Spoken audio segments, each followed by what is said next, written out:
Gandang umaga po mga kapatid sa Panginoon. Merry Christmas. Gusto ko pong mawala ang kaba ko. Sobrang kaba. Pero ito pong sabi sa salita ng Diyos, sa Diyos na makagawa ng higit sa lahat ng kaya natin gawin. Meron akong gustong sabihin sa inyo, pero mas higit pa ang sasabihin ng Diyos.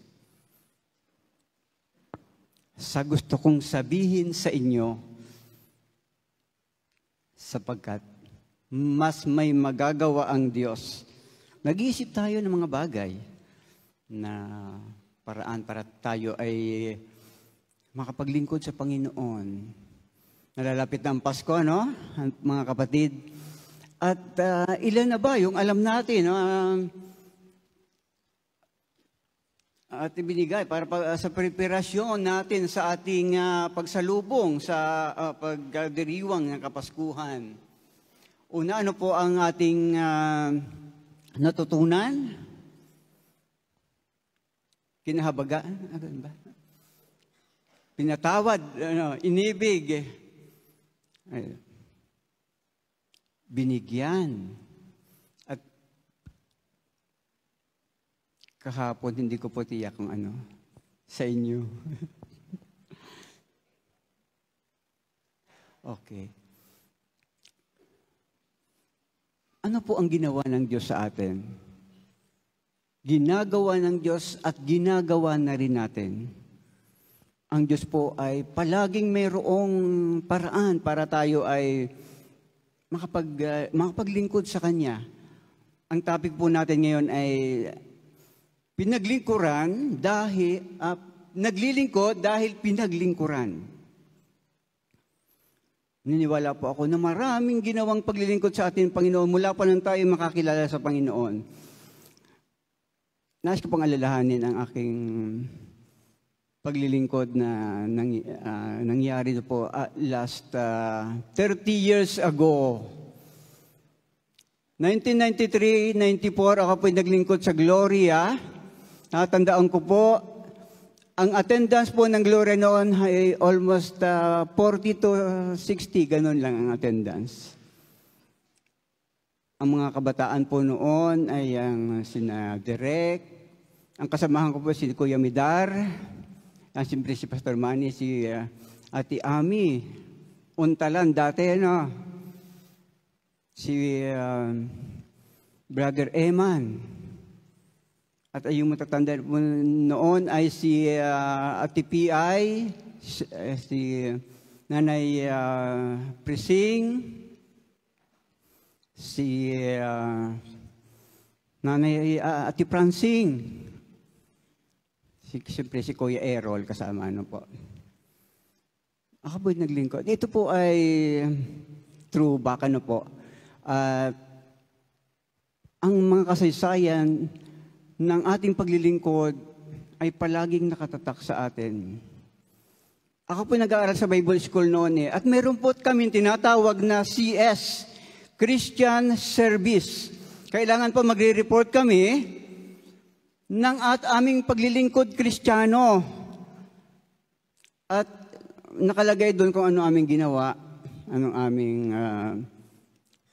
ipinaglingkod sa Panginoon. At bilang lingkod ng Diyos, dapat po lagi tayong mayroong CS sa Panginoon.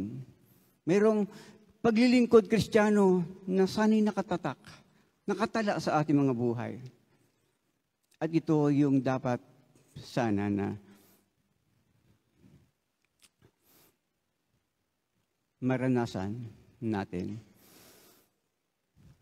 Ang ating pag-aaral ngayon ay yung mga halimbawang iniwan ni Kristo upang tayo'y lubusang makapaglingkod sa Kanya. Ang paksangapong ito ay ang ginawa ng Panginoon at dapat din natin gawin. Inaasahan ng Panginoon na natutularan natin at nasusundan ang halimbawang iniwan niya sa atin. Sa Juan 13:13-16, ay sinabi ni Jesus, Tinatawag niyo akong guro at Panginoon. At tama kayo sapagkat ako nga. Kung akong Panginoon ninyo ay guro ay naghugas ng inyong mga paa, dapat din kayong maghugasan ng mga paa. Binigyan ko kayo ng halimbawa at ito'y dapat ninyong tularan. Sinasabi ko sa inyo, ang alipin na hindi dakila kaysa kanyang Panginoon at ang sinugo kaysa nagsugo sa kanya. Sa talatang ito ay malinaw na sinasabi ni Jesus na ang kanyang mga ginawa ay sadya niyang ginawa para bigyan tayo ng halimbawa na dapat nating tularan. Ang nais ni Jesus ay tularan natin siya at susundan ang kanyang halimbawa. Kung paano siya namuhay, ganoon din tayo dapat mamuhay. At ngayong umaga po ay ating paksaib, pagbubulayan at tungkol sa paglilingkod. Kung akong Panginoon ninyo ay guro ay naghugas ng inyong mga paa, dapat din kayong maghugasan ng inyong mga paa. Si Jesus ay Panginoon, pero siya ay naglingkod. Siya ay guro, pero siya ay naglingkod sa ating mga tao.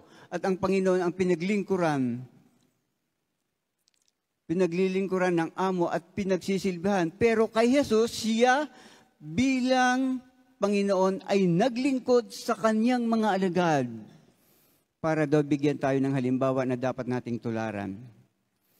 Ang gusto ni Jesus ay paglilingkuran natin siya ng isa't isa. Ang gusto ni Jesus ay matutunan natin ang maging lingkod. Hindi po madali ang maging lingkod, lalo na kung mataas ang pride natin o mayabang tayo. Hindi madaling lunukin ang pride para pagsilbihan ng iba. Maaaring itanong natin, bakit naman ako ang kailangang maglingkod? Pwede bang iba na lang? Sinabi ni Jesus, kung akong Panginoon ninyo ay guro ay nagugas ng inyong mga paa, dapat din kayong maglingkod at magugasan ng inyong mga paa. Kung si Jesus nga na guro at Panginoon natin ay naglingkod, tayo pa kaya ng mga alipin at sinugo niya ang hindi maglingkod sa iba? Nakakaya naman na makita ang ating Panginoon at Hari ang naglilingkod, pero tayo ay hiyang-hiya at sakit na sakit sa pride natin ang maglingkod. Mahirap ba sa iyo ang maglingkod? Nakakaawa ba sa tingin mo na ikaw ay naglilingkod? Nahabag ka ba sa sarili mo? Masakit ba sa pride mo? Nakakaaba ba ng pagkatao? At pagtingin sa iyong sarili ang paglilingkod? Sa Mateo 20:28 ay sinabi, tulad ng anak ng tao na parito, hindi upang paglingkuran, kundi upang maglingkod at ialay ang kanyang buhay upang matubos tayo. Naparito si Jesus sa mundo upang paglingkuran tayo. Kaya nga siya ay magpapagaling ng may sakit, nagpapalayas ng mga demonyo, nagpapakain ng mga tao, bumubuhay ng mga patay. Dahil nahabag siya sa mga tao at gusto niyang maibsan kahit kaunti man lamang ang ating paghihirap. Sa Mateo 20:25-27 ay sinabi, alam ninyo na ang pinuno ng mga hintil ay naghahari sa kanila at ang dinadakila ay ang siyang nasusunod. Ngunit hindi ganyan ang dapat umiral sa inyo. Sa halip ay ang sino mang sa inyo ay ibig maging dakila ay dapat maging lingkod at sino mang ibig maging pinuno ay dapat maging alipin ninyo. Sa kaharian ng Diyos, iba ang pamantayan. Ang sino mang may nais maging dakila o maging pinuno ay dapat naglilingkod. Hindi ka magiging dakila sa kaharian ng Diyos kung hindi ka maglilingkod. Kung ayaw mo maglingkod, hindi ka aangat. Hanggang diyan ka na lamang sa ibaba. Iniisip natin na ang paglilingkod ay gawain lamang ng mga katulong, ng mga alipin, ng mga utusan. Sa mga hintil, ang pinuno ay naghahari, pinaglilingkuran at sinusunod. Ngunit sa kaharian ng Diyos, ang lahat ay naasahang maglilingkod. Tayo ay mga alipin ng Diyos, kaya katungkulan nating maglingkod. Walang senyorito, senyorita dito sa atin, mga kapatid. Hindi pwedeng pautos-utos ka lang, pamando-mando. Paglilingkuran natin ng isa't isa, may mga taong ang gusto lamang ay umangat sa posisyon o magkaroon ng ng katayuan, pero ayaw namang maglingkod. Ang gusto lamang ay mag-utos, magpasunod. Hindi po iyan maaari sa kaharian ng Diyos. Ang bawat isa sa atin ay dapat maglingkod at ito po ang pangangailangan para tayo'y tunay na makapaglingkod. Una, mapagpakumbabang puso. Maging mapagpakumbabang puso. Sa Filipos 2:5-8, sabi po, magpakababa kayo tulad ni Kristo Jesus, kahit siya ay Diyos, hindi siya nagpumilit na manatiling kapantay ng Diyos. Sa halip ay kusa niyang binitiwan ng karapatan niyang ito at namuhay ng isang alipin. Pinanganak siyang tulad ng isang karaniwang tao, siya ay nagpakababa at naging masunurin hanggang kamatayan, oo, hanggang kamatayan sa krus. Ang unang kailangan para makapaglingkod ay maging mapagpakumbabang puso. Hindi makapaglilingkod ng mga taong mataas ang tingin sa sarili, ma-pride o mapagmalaki. Ang pinakamalaking kalaban natin sa paglilingkod ay ang mataas na pagtingin natin sa sarili. Ang ating talata ay humihimok sa atin na magpakumbaba tayo tulad ni Kristo. Si Jesus, bagamat siya ay Diyos, ay hindi nagpumilit na maging kapantay ng Diyos. May karapatan siya na mag-asal Diyos at hingin ang pagsisilbi ng tao. Dahil Diyos naman talaga siya. May karapatan si Jesus na magmataas at huwag maglingkod. Siya ay hari ng mga hari na pinaglingkuran ng may panginginig ng lahat ng mga anghel sa langit. Deserve ni Jesus na siya ay paglingkuran at pagsilbihan. Ngunit hindi pinilit ni Jesus na manatiling kapantay ng Diyos. Sinubad niya ang karapatang maging kapantay ng Diyos. Kusa niyang hinubad, inalis muna, hindi muna niya inisip na siya ay Diyos na dapat pagsilbihan ng mga tao. Sa halip, pinili niya ang ipanganak na tulad ng isang karaniwang tao, hindi bilang isang marangal, maluwalhating hari at namuhay ng isang alipin. Hindi bilang isang prinsipe na pinagsisilbihan. Gaano kahirap sa Diyos na naghahari sa kalangitan at sa buong sansinukob, ay mamuhay bilang karaniwang tao. Sa langit siya ay nasusunod sa lahat ng bagay. Dito sa lupa siya ay sumusunod at naglilingkod sa mga taong nilikha lamang niya. Ang Diyos na pinakamakapangyarihan sa lahat ay kailangang magpasakop at sumunod sa mga batas ng tao kahit sa mga mapang-aping batas at mapanglait na hatol ng mga tao, siya ay nagpailalim. Kahit nang siya ay hatulan ng kamatayan. Hindi siya umimik, ni gaputok man. Kayang-kaya niyang makawala sana sa mga taong humuli sa kanya at humatol. Kayang-kaya niya silang parusahan sa isang kisap mata. Pero nagpakumbaba, tiniis ni Jesus ang lahat, mapaglingkuran lamang ang tao. Ang pinakadakilang paglilingkod na ginawa ni Jesus para sa atin ay iaalay niya ang kanyang sarili sa krus bilang kabayaran sa ating mga kasalanan. Kaya nang sabihin ni Pablo na magpakababa kayo, ang ibinigay niyang halimbawa ay si Jesus. Para hindi tayo mahirapan na magpakumbaba, ang ibinigay ni Pablo ay ang halimbawa ay si Jesus. Kung siya ay makapangyarihang Diyos at dakilang hari, na nagpakumbaba at namuhay na bilang alipin, sino naman tayo para hindi makapagpakumbaba? Kung nagagawa ni Jesus ng ang malaking pagpapakumbaba, sino ka naman para isipin mong hindi mo deserve na magsilbi at maglingkod sa iba? Nang gabing ipagkanulo si Jesus para mamatay sa krus, walang isa man sa kanyang mga alagad ang willing na kumuha ng planggana para hugasan ang mga paa ng mga tao. Kaugalian kasi noon na bago pumasok ng bahay, ay huhugasan muna ng alipin ang mga paa ng mga bisita at ng mga taong pumupunta sa bahay. Pero nang dumating si Jesus, at ang 12 alagad sa upper room, walang alipin doon na naghugas ng kanilang mga paa. Kaya Kaya sila ay sabay-sabay na dumulog sa hapag at hindi naghugas ng paa. Walang isa man sa kanila ang willing o nagkusa na maghugas ng paa para sa iba. Kaya si Jesus ang tumayo. Kumuha ng planggana ng tubig at tuwalya. Isa-isang hinugasan ang kanilang mga paa.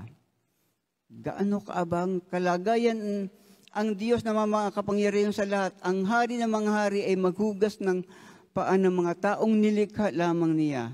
Nang hugasan ni Jesus ang paa ni Pedro, ang sabi nito kay Jesus, hindi ko po pahugasan sa iyo ang aking mga paa. Nakita ni Jesus.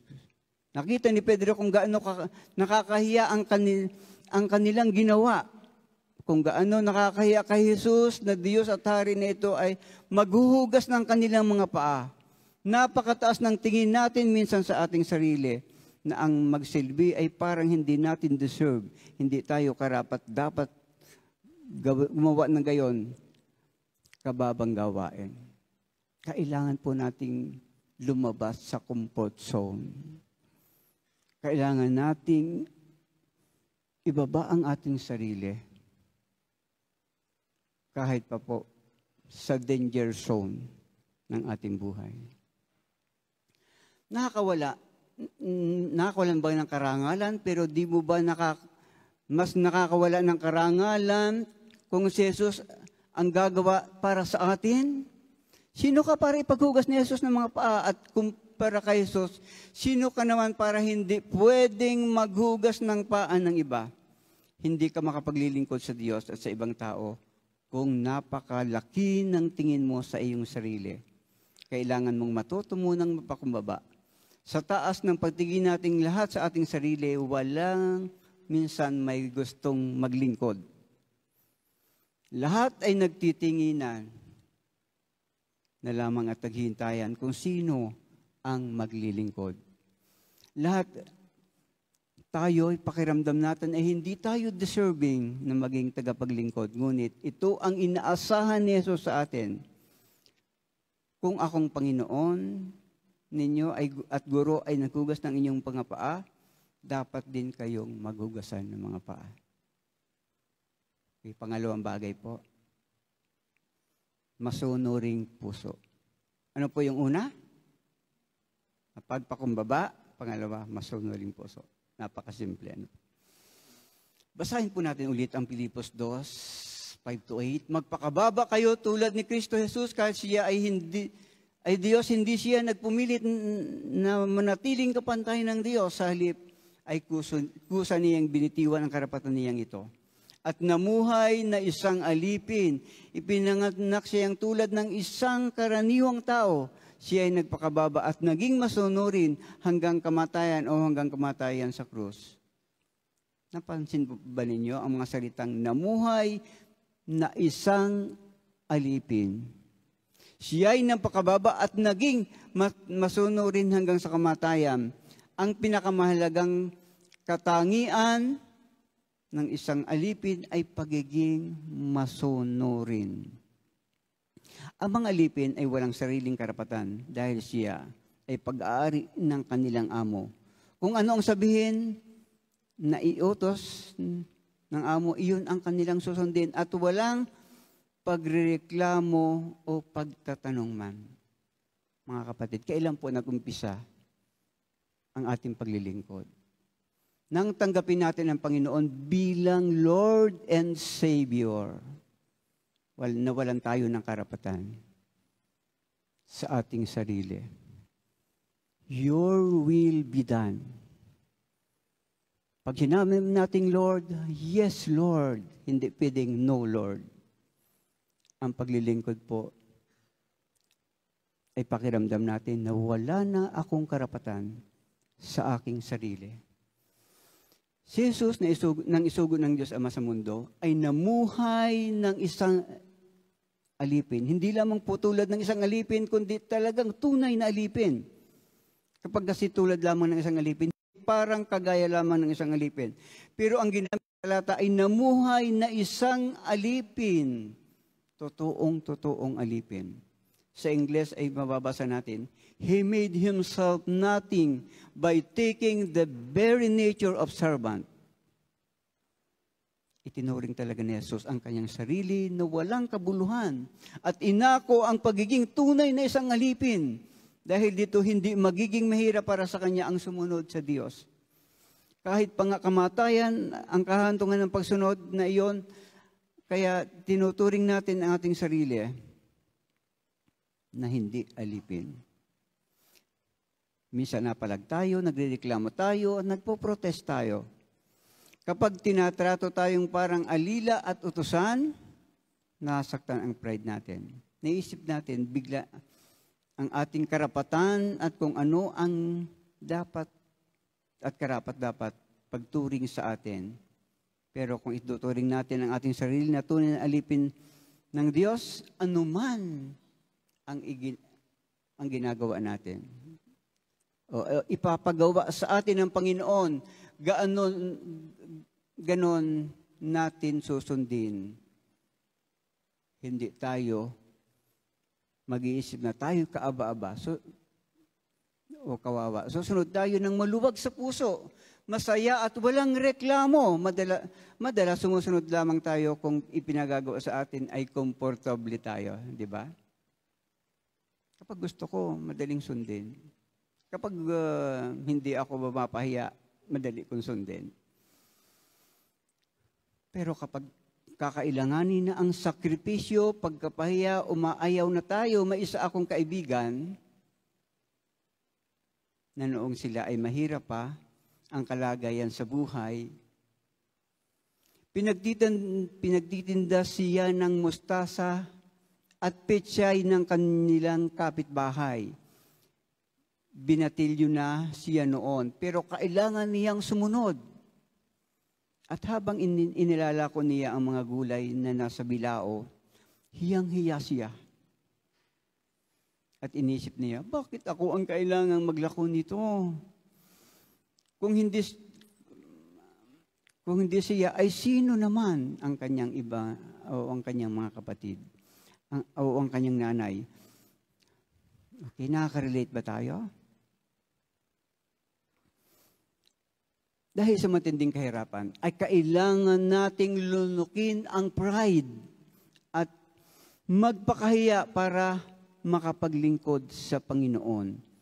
Ang kanyang mga kapatid at magulang ang naglingkod. Minsan ay malaki ang sakripisyong hinihingi. Katungkulan ba natin iyon? Kung hindi naman, ay sino kaya ang gagawa ng mga iyon? Meron tayong kasabihan, meron tayong palaging katuwiran na pwede naman akong hindi pumunta sa gawain eh. Pwede naman akong sumimba. Pwede naman akong hindi sumamba. Pero ang tama doon, dapat ba akong naroon sa gawain? Pwedeng hindi, pero dapat ako'y nandun sa gawain ng Panginoon. Paano kung magaling pa tayo kaysa mga taong itinayo ng Diyos?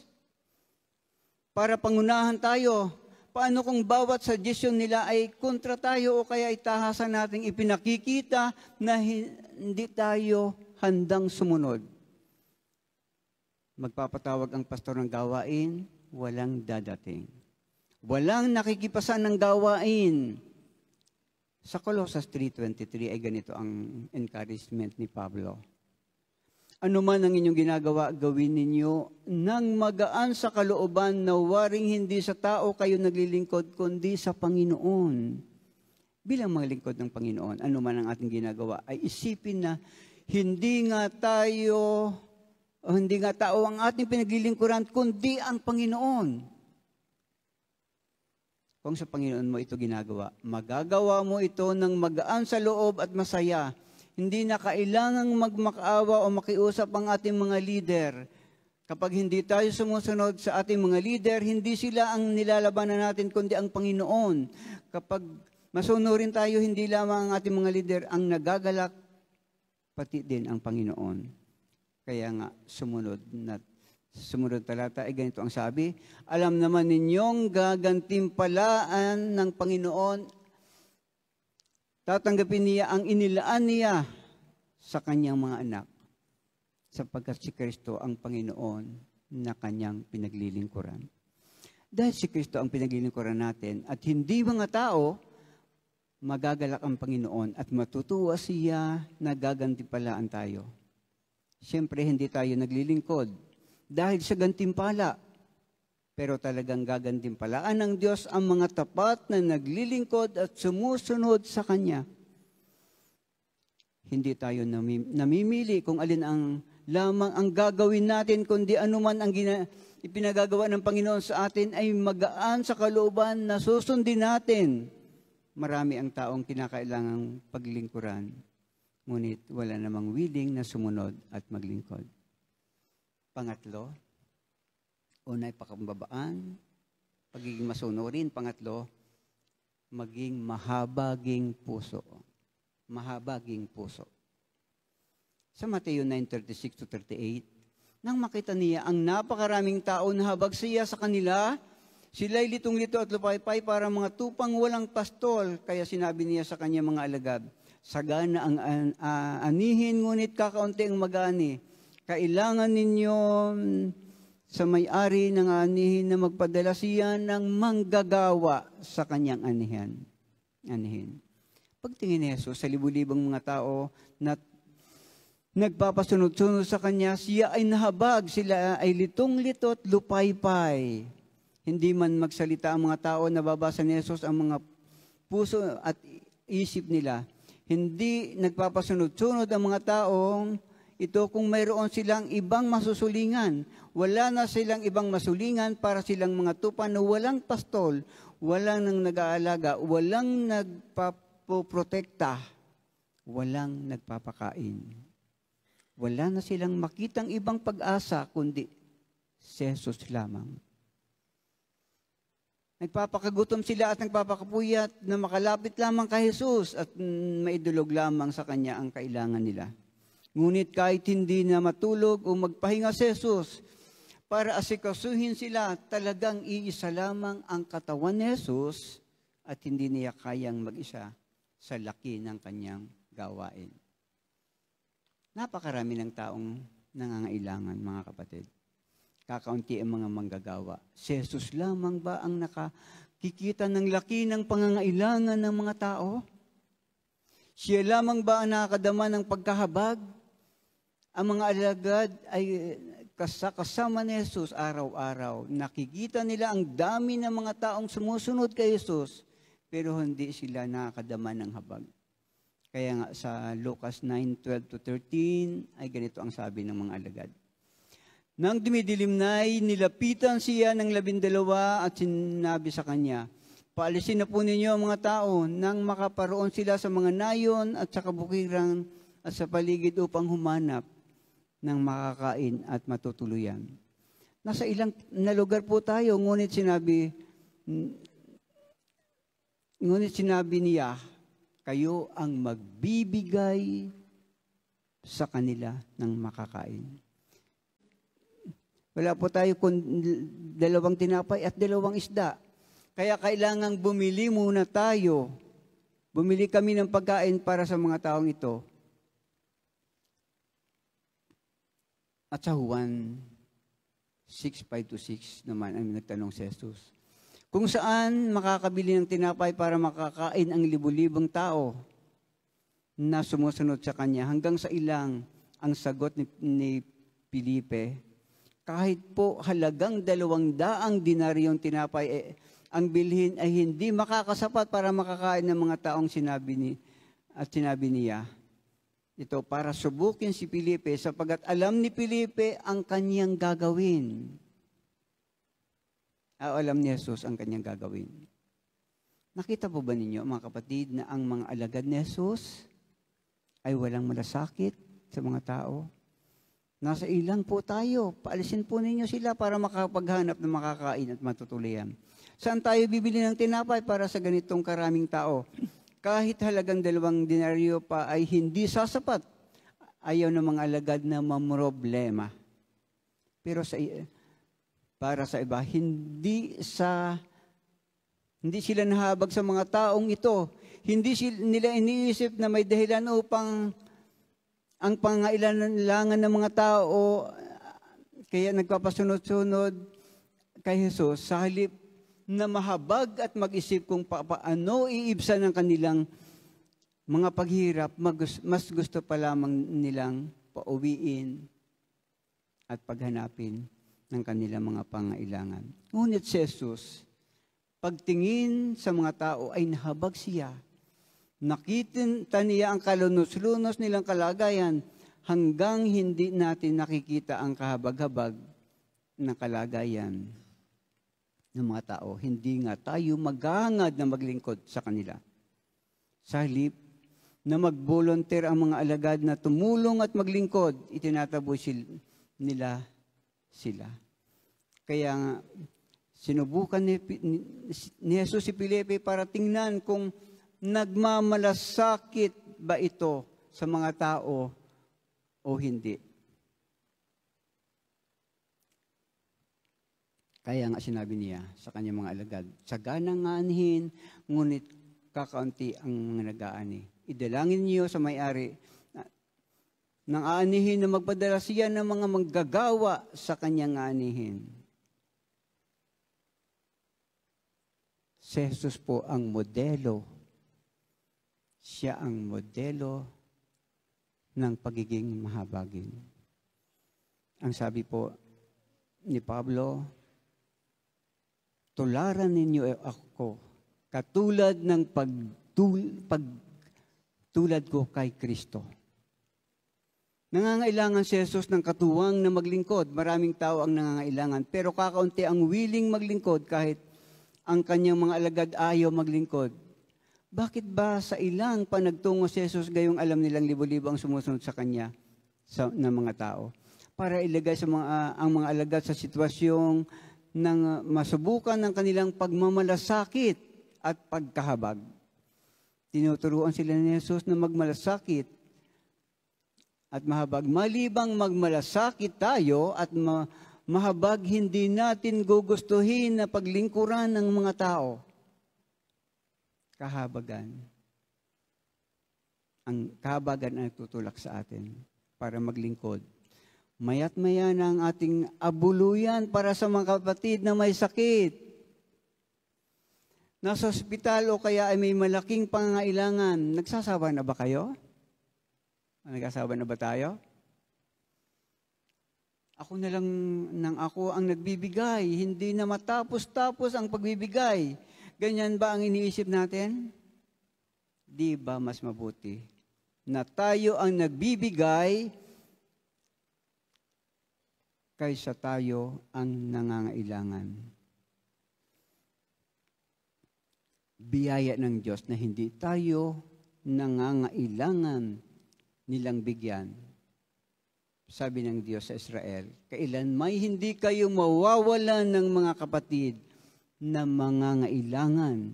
Kaya sinasabi ko sa inyo, ibukas ninyo ang inyong mga palad sa kanila. Ipinapahintulot ng Diyos ang mga taong nangangailangan para turuan tayong magdamayan at maglingkuran sa isa't isa. Marami ang kinakailangang paglingkuran. Kakaunti ang willing maglingkod. Idalangin natin sa Diyos. Ama na magpadala siya ng maraming tagapaglingkod. Hindi kaya isa ka sa mga lingkod na iyon na ipadadala ng Diyos? Tanungin natin ang ating sarili. Kung ako'y lingkod ng Diyos, paano ko ba siya paglilingkuran kagaya ng paglilingkod na ginawa ng Panginoong Hesus? Bilang conclusion po, sa Mateo 20:25 ay sinabi, alam ninyo ang pinuno ng mga hintil ay naghahari sa kanila at ang dinadakila ang siyang nasusunod, ngunit hindi ganyan ang dapat umiral sa inyo. Sa halip, ang sinuman sa inyo na ibig maging dakila ay dapat maging lingkod at ang sinumang ibig maging pinuno ay dapat maging alipin ninyo. Sa mga taga-sanlibutan, ang mga naghahari sa kanila, ang pinagsisilbihan, pinakikitunguhan, pinakikkundanganan, nireregaluhan at isinasaalang-alang. Sa kaharian ng Diyos, baliktad. Ang mga anak ng Diyos ay ini-encourage na maging mapaglingkod. Ang mga naghahangad na maging dakila at pangunahin sa kaharian ng Diyos ay dapat kakitaan ng tapat na paglilingkod. Ang kadakilaan ay sinusukat sa uri ng paglilingkod. Ang mas matapat sa paglilingkod ay siyang higit na magiging dakila at pangunahin sa iglesia. Kaya sinabi ni Pablo sa unang Timoteo 3:1, ang nagnanais na maging tagapangasiwa sa iglesia ay naghahangad ng mabuting bagay. Pero ang tanong, handa ka bang maging lingkod ng lahat? Alipin ng lahat? Tagapagsilbi ng lahat? Ang ganyang uri ng paglilingkod ay magagawa lamang ng mga taong mapagpakumbaba, masunurin at mahabagin. Hindi natin kailangang magmataas ng posisyon para makapaglingkod. Ang kailangan lamang natin ay pusong laang maglingkod. Ang paglilingkod ay hindi nakakapagpababa ng pagkatao. Sa halip ito ay pandayan ng pagkatao. Lumilika ito ng pagkatao at nakahanda para sa may dakila pang paglilingkod at mas mataas na kapamahalaan. Habang patuloy tayo naglilingkod at habang nagtatagal tayo sa paglilingkod, umuunlad ang ating kakayanan at pagkatao. Nababasag ang ating kataasan at malabis na pagpapahalaga sa sarili. Nahuhulba ang isang pagkatao at nakakasimpatiya at nakakadama ng paghihirap ng iba.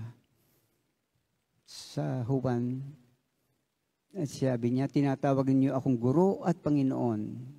At tama kayo, sapagkat ako nga, kung akong Panginoon ninyo at guro ay naghugas sa inyo ng mga paa, dapat din kayong maghugasan ng paa. Binigyan ko kayo ng halimbawa at ito'y dapat ninyong tularan. Sinasabi ko sa inyo, ang alipin ay hindi dakila kaysa kanyang Panginoon at ang Panginoon at ang sinugo kaysa nagsugo sa kanya. Kung si Jesus ay totoong Panginoon natin at Hari, dapat nating tularan ang kanyang halimbawa. Mga kapatid, ang tinatanong po sa atin ay kung ano ang anyo ng puso natin. Kaya ba nating maging mapagpakumbaba sa harap ng Diyos at sa mga tao?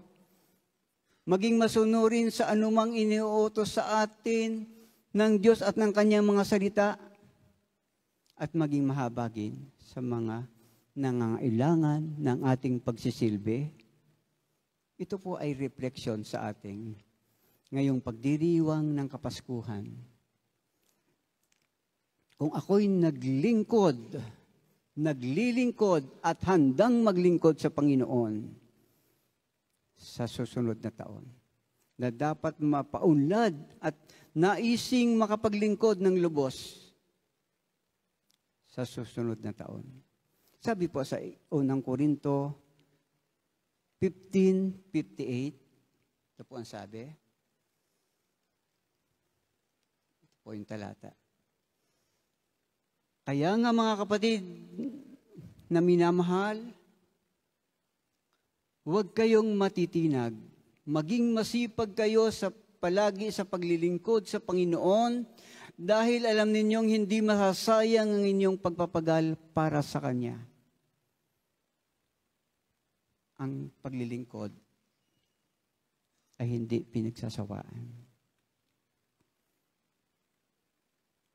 Ang paglilingkod ay ginawa ng Panginoon sa atin upang tayo maglingkod. At huling talata po na nais kong basahin sa unang Timoteo 1:12. Nagpapasalamat ako sa ating Panginoong Hesus na nagbigay sa akin ng lakas dahil itinuring niya akong karapat-dapat na maglingkod sa Kanya. Ulitin ko po. Nagpapasalamat ako sa ating Panginoong Hesukristo na nagbigay sa akin ng lakas dahil itinuring niya akong karapat-dapat na maglingkod sa Kanya. Purihin po ang Panginoon. God bless po sa ating lahat. And Merry Christmas. Salamat po sa Panginoon.